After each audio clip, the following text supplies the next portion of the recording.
considerando que el Estado es un organismo política y jurídicamente organizada, pues está compuesto de cuatro elementos. El primero, territorio, la población, la soberanía y las instituciones. Ok. Ah, cuando Gracias. muy bien, Percy, por favor. Cuando usted dice la población, hablar de población, ¿cree que tiene alguna conexión con el tema nación? ¿O qué diferencia estriba entre población, pueblo y nación? A ver, piensa. Bien, A ver, cuando hablamos de la población, podemos hacer una referencia a que tiene mucha relación con lo que es nación, es decir, el conjunto de habitantes, ¿no? Que pertenecen a ese determinado territorio donde se encuentra el Estado. muy bien, muy bien. Sí, ok, muchos, por ejemplo, en este caso, un gran investigador purista, Hans Kelsen, dice, por ejemplo, ok, muy bien, es que en realidad, para hablar del concepto de Estado, desde la perspectiva, por ejemplo, de Hans Kelsen, dice que el Estado tiene tres elementos. El territorio está referido al ámbito físico, ¿no es cierto? Es decir, el espacio que ocupa la población.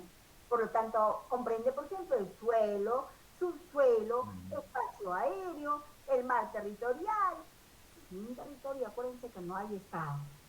Asimismo, por ejemplo, cuando se refiere que el otro elemento es el pueblo, también definitivamente concordando en esto, la percepción de Percy, está conformado por el conjunto de personas, individuos que se encuentran unidos definitivamente por vínculos, por ejemplo, de carácter histórico, de carácter social, de carácter cultural, conformando un conjunto entonces homogéneo que comúnmente se llama nación. Y finalmente, por ejemplo, nos dice el tema de el otro elemento importantísimo, la soberanía. ¿Y qué viene a ser la soberanía? Nos preguntamos. Es pues la capacidad que tienen las autoridades para imponer el imperio de la ley. Es decir, por eso tienen, por ejemplo, cancilleres, ¿no es cierto? Plenipotenciarios, para evitar cualquier tipo de conflictos de carácter fronterizo, ¿no es cierto? No más el famoso falso papilla se dice, ¿no es cierto? Ok. Entonces, nos dice que un Estado ejerce su poder sobre los habitantes de un determinado territorio a través de la ley. Por eso tenemos un marco legal que realmente debe decir eso.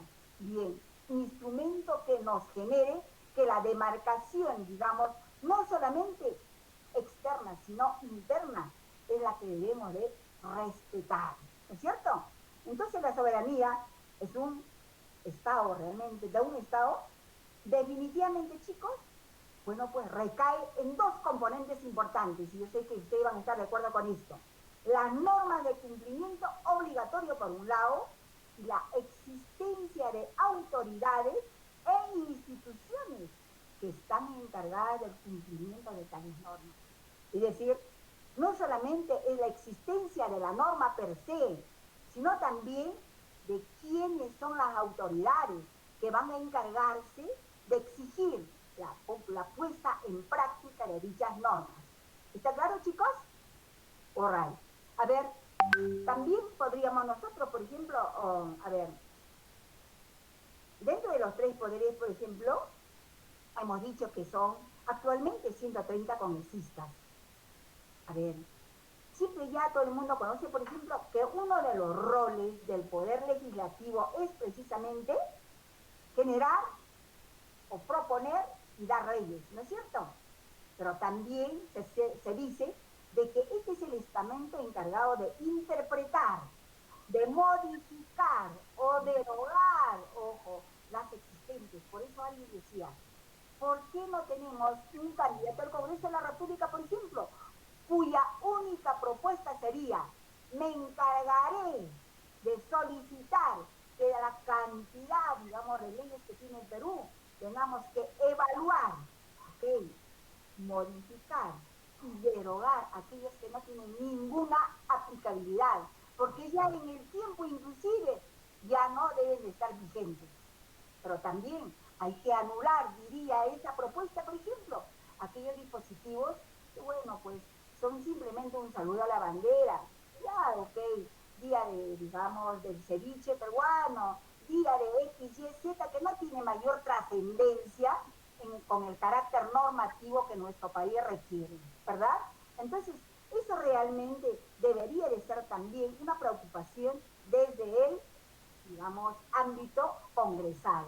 Pero chicos, también es importante, por ejemplo, decir de que hay órganos descentralizados en el país que dependen exclusivamente del Poder Ejecutivo, por ejemplo.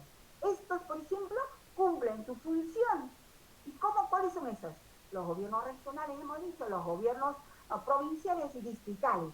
Pero más allá, por ejemplo, tenemos los denominados órganos desconcentrados. ¿Quiénes son esos órganos desconcentrados, chicos? Son definitivamente las famosas direcciones regionales que representan obviamente a los ministerios. ¿Ok? Entonces tenemos un aparato estatal frondoso para seguir seguramente, dicen, para agradecer los favores políticos. Y no se está imponiendo entonces a los verdaderos recursos humanos que requiere el país. Bueno, es una situación realmente preocupante, muy, digamos, relevante para analizar. Pero ahora, cuando nosotros hablamos de los órganos constitucionales autónomos, hablamos en este momento de la Contraloría General de la República. Otro, otro organismo autónomo, constitucional, chicos, viene a ser el famoso BCR, Banco Central de Reserva del Perú. Ya saben cuál es la función, por favor, es preservar las reservas, digamos, tanto en moneda y en lingotes de oro. Ayer teníamos los lingotes de oro, se dice, porque bueno, uno de los expresidentes que hoy está purgando cárcel, en realidad se encargó de estimar esas reservas, digamos, de lingotes de oro. Ya no tenemos entonces en el futuro, ya no hay justificación para poder seguir llevando ese ámbito. Otro que también seguramente es importante que ustedes sepan es lo que ya acabamos de decir. Justicia, organismo encargado de poder convocar, evaluar el funcionamiento, la oxigenación con nuevos valores, tanto la judicatura, por ejemplo, a ver, jueces y fiscales, jueces y fiscales competitivos, que sean evaluados con un perfil ad hoc y no se resuelva como aquello que se manejó en el Consejo Nacional de la Magistratura. Otro aspecto que también es un organismo constitucional autónomo, chicos, es la famosa Defensoría del Pueblo. ¿Ok? Defensoría del Pueblo que muchas veces, bueno, es politizado y no tiene un cumplimiento tampoco con los fines y objetivos que el pueblo ansía y espera, ¿no? Otro que realmente vale la pena enumerar es el Jurado Nacional de Elecciones. En este momento, la JNE, Jurado Nacional de Elecciones, cumple un rol importantísimo, tan igual como la OMPE, la Oficina Nacional de Procesos Electorales. Alguien me dice, por ejemplo, ¿para qué voy a seguir derrochando tanto dinero en campañas electorales si realmente con los porcentajes que me exigen en la OMPE yo aseguro mi curul en el Congreso de la República? ¡Wow! Entonces, ¿acaso la OMPE es otro fuero de la corrupción donde se negocian los votos? Es un interrogante, porque es una afirmación bastante peligrosa. Y por eso es que uno diría, bueno, ¿por qué ese fulano XYZ llegó al Congreso si nunca se le vio en ningún lugar? Ni siquiera se presentó en los debates, no se presentó, ni siquiera es un NN, nadie lo conoció. Pero ¿cómo es que llegó al Congreso siendo un NN? ¿Dónde pudo haber resuelto? A lo mejor en una negociación de Felicia en la OMPE. Oh, es una interrogante, ¿no es cierto? A ver, chicos, de veras es que tenemos una estructura del Estado, hemos dicho, lamentablemente, el Perú afronta una corrupción de carácter sistémica. Sistémica porque casi toda la estructura del Estado realmente, hay que decir también que justos pagan por pecadores. Seguramente que no todos son corruptos, pero es que simplemente para señalar con un dedo aquellos que pueden decir, un momentito por favor, conmigo no va el tema de la denominación, mucho cuidado conmigo, alguien, ¿y cuántos? Ah, ok, para contar con los dedos, ¿no es cierto? Otro tema que es importante, por favor chicos, el Registro Nacional de Identificación y Estado Civil, la RENIEC, es otro organismo u órgano constitucional, chicos, autónomo en el país. Y es que también este organismo, por ejemplo, a mí me preocupa mucho, hay demasiados peruanos invisibles. Y se pregunta, ¿quiénes son esos peruanos invisibles? Aquellos peruanos que, siendo tan peruanos como nosotros, no tienen el documento nacional de identidad. Aquellos que lamentablemente sufren, a ver, no solamente la exclusión de toda posibilidad de pertenecer a los comedores populares, por ejemplo, a toda la política asistencialista que tenemos en el país y que es amplísima, no pueden acceder estos peruanos invisibles por el solo hecho de no contar con el documento nacional de identidad. ¿Y dónde se resuelve este tema, chicos? En el Registro Nacional de Identificación. Y es que acá lamentablemente hay unos angelitos con que cuando tú vas, por favor, tengo a este señor patrocinado que pasó acá, es en una comunidad, por ejemplo, acá muy cerca, se llama Comas, es una comunidad que lamentablemente, bueno, pues eh, procrean hijos en diferentes mujeres y herederas y nunca los reconocieron. Por lo tanto, entonces, estas personas se hicieron inclusive, procrean a partir de los 12 años, chicos. Y siguen entonces cantidad y cantidad de peruanos con este mismo perfil, de estar excluidos inclusive de la educación, chicos. Menos entonces la posibilidad de ejercer sus derechos como ciudadanos. Por lo tanto, la RENIEC es otro organismo que tiene que cambiar, ¿ok? Solamente de operadores, sino también tiene que cambiar su forma digamos, motivación de cómo deben de resolver esa frondosa cantidad de procesos que tienen pendientes para poder resolver la extensión de los documentos de identidad a estos peruanos denominados invisibles. ¿Sí? Y también otro tema que seguramente todos están esperando escuchar, el Tribunal Constitucional. A mí me agradaría, por favor, dentro del bloque de nuestros colegas abogados, me gustaría, como una especie de aporte, porque esto es realmente una reunión, ¿ok?, polemizante, de debate, ¿qué es el Tribunal Constitucional? A mí me diría, ok, ¿qué es el TC? A ver, escucho a los queridos colegas, a ver, por favor. ¿Qué rol cumple? ¿Para qué sirve el TC? Por favor. Hace menos de pocos días, por ejemplo, Beto a Saber es un programa, tuvo, digamos, un grupo de invitados, candidatos al Congreso de la República, estaban ahí representantes del PPC, del Partido Morado, qué sé yo, y entonces pregunta, ¿no? Hey, ¿dónde, en qué estructura del Estado se ubica, okay, el Tribunal Constitucional? Oh, de inmediato, la candidata, por ejemplo, del Moradito dice, oh, es parte del Ejecutivo. El otro se quedó perplejo y le dice, ¿estás segura que es parte del Ejecutivo, por favor? Sí, acuérdate que estamos grabando, pero por favor, ¿por qué me tienes que estar volviendo a repreguntar, Beto? Tú tienes que entender que yo soy candidata y soy la invitada a tu programa. Muy bien, entonces, desde la convicción de Úrsula, el Tribunal Constitucional es parte del Poder Ejecutivo. La pregunta es, ¿cierto que el TC es parte del Poder Ejecutivo, chicos? ¿Quién se atreve a responder? No, doctora, es parte del Poder Judicial. El Tribunal Constitucional, el TC, por favor. No, es un organismo constitucional autónomo. Claro que sí, por favor. Es un organismo constitucional autónomo. Por eso es que cuando nosotros decimos que la última ratio para resolver realmente los conflictos, habiéndose pronunciado, por ejemplo, a ver, la máxima instancia del fuero, digamos, judicial, que viene a ser, ¿qué, por favor? La Corte Suprema de Justicia, ¿no es cierto?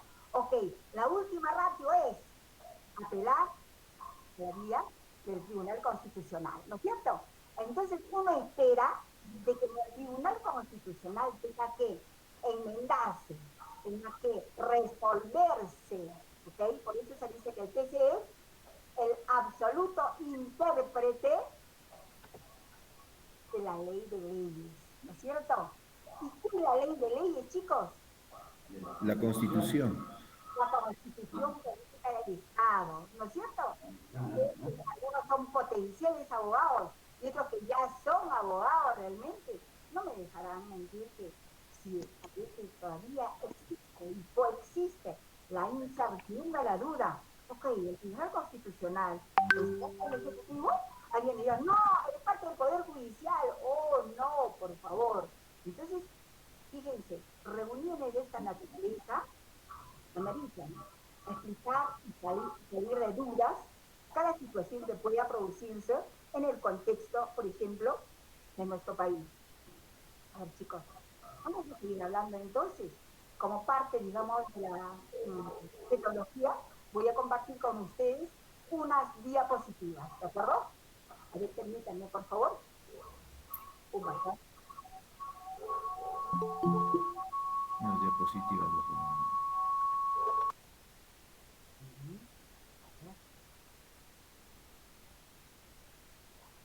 ¿Ya?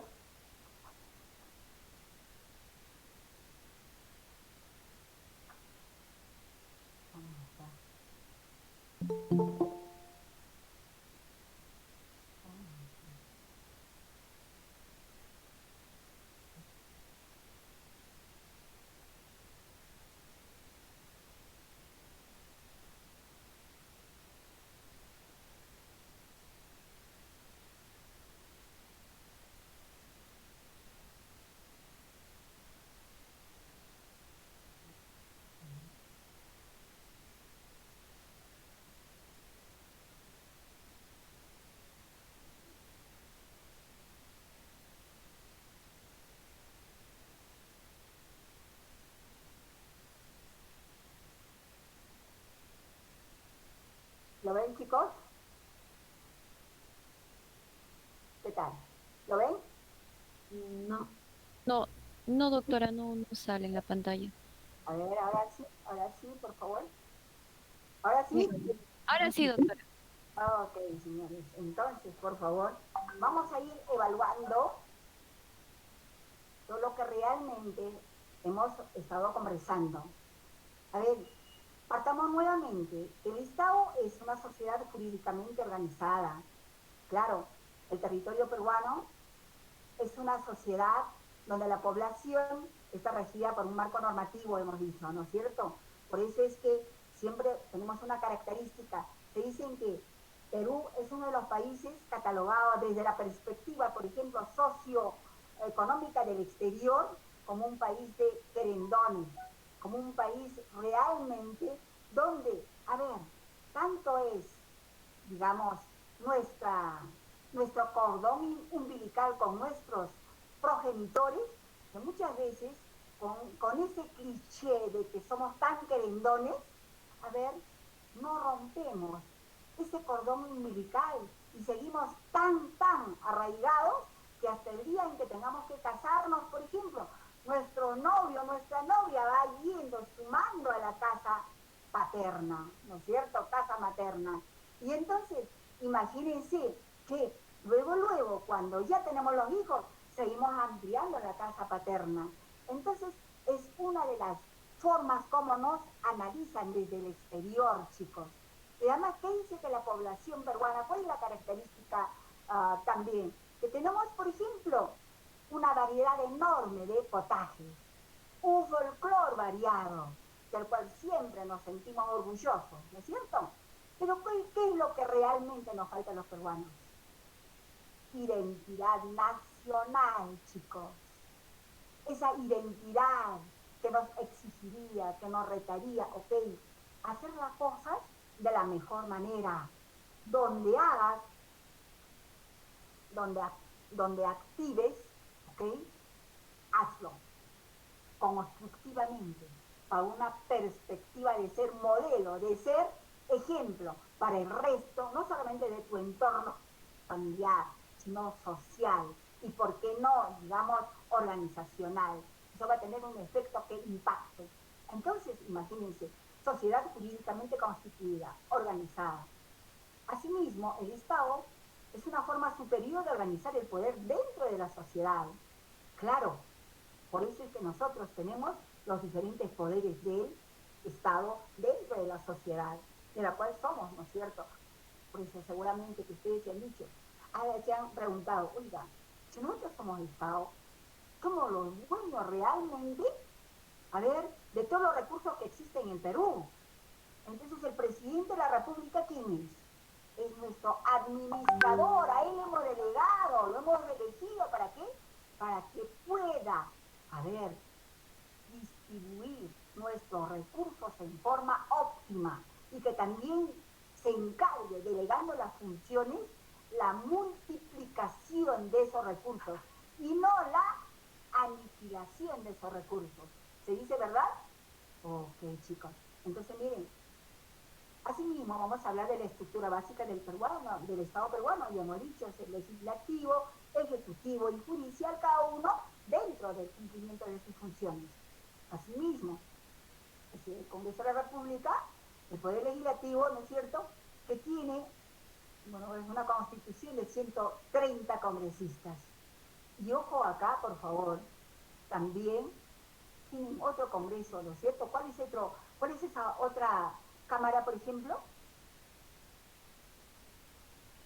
¿Cómo se llama esa Cámara que casi pasa por desapercibido, pero que también percibe una frondosa remuneración mensual? Bueno, El Parlamento andino. ajá, el Parlamento andino. En realidad tienen un rol, tienen una función. El gran problema es, a ver, ¿quién se encarga de evaluar si realmente hay un legado, hay un producto de la función del Parlamento andino? ¿Qué hicieron desde la existencia de ese denominado Parlamento andino? También es otro tema, por ejemplo, dentro de la estructura, digamos, tan obsoleta que tiene el Perú, algo por corregir o algo a lo mejor por reimpulsar, ¿verdad? Bien, chicos, hemos dicho que también en el Congreso de la República o el Poder Legislativo se dictan leyes, se ejerce el control político sobre el Poder Ejecutivo y otros organismos públicos. Cuando hablamos de organismos públicos, ya hemos hablado, ya por favor, de las direcciones regionales distribuidas a nivel de todo el contexto del territorio peruano. El tema es, a ver, ¿podrán cumplir, a ver, ese control político sobre el Ejecutivo? ¿Cuántos de los 130 congresistas tendrán la autoridad moral para hacerlo? ¿O estarán casi agazapados para que nadie note de su presencia? ¿Por qué? Porque ya se les va a ir la inmunidad, ¿no? La impunidad parlamentaria se dice, ¿no es cierto? Ok, chicos, miren, hablar de estos temas es bastante amplio y reflexivo. Asimismo, el Poder Ejecutivo lo conforma el Presidente de la República y el Consejo de Ministros.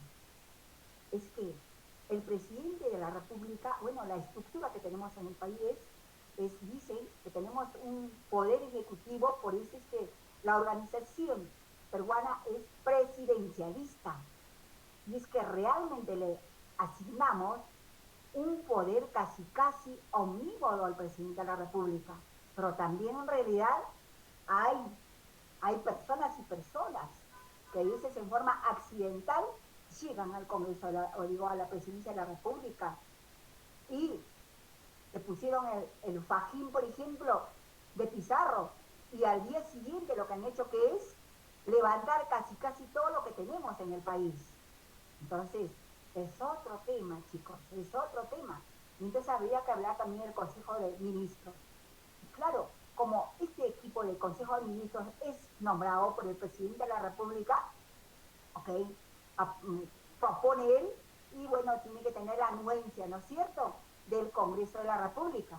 Entonces, la pregunta es, ¿cuántos están en condiciones de evaluar el perfil, también, por ejemplo, el pasado y las benditas cosas que tiene como trayectoria cada potencial, digamos, ministro o conformante del Consejo de Ministros en el país?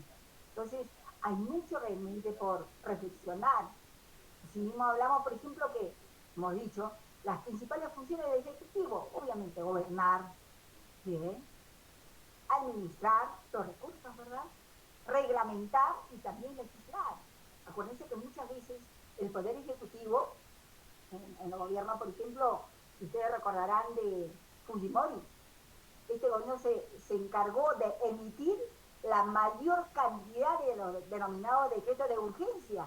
¿Pero para qué?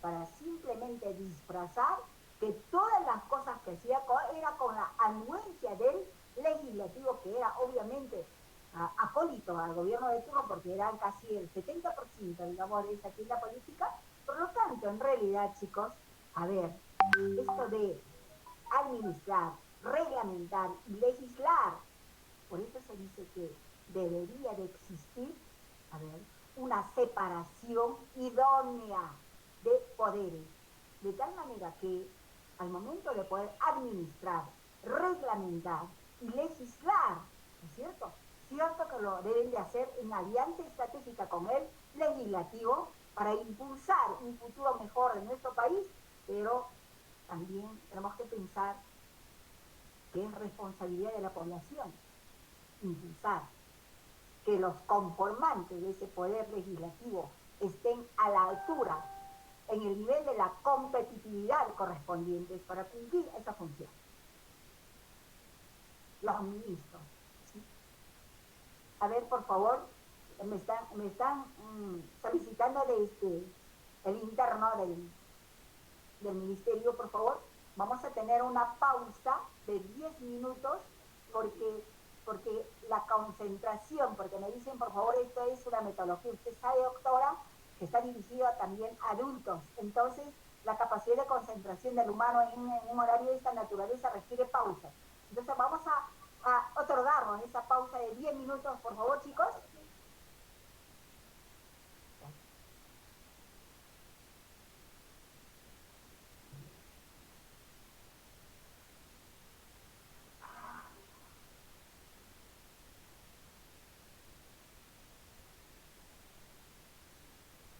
Hola.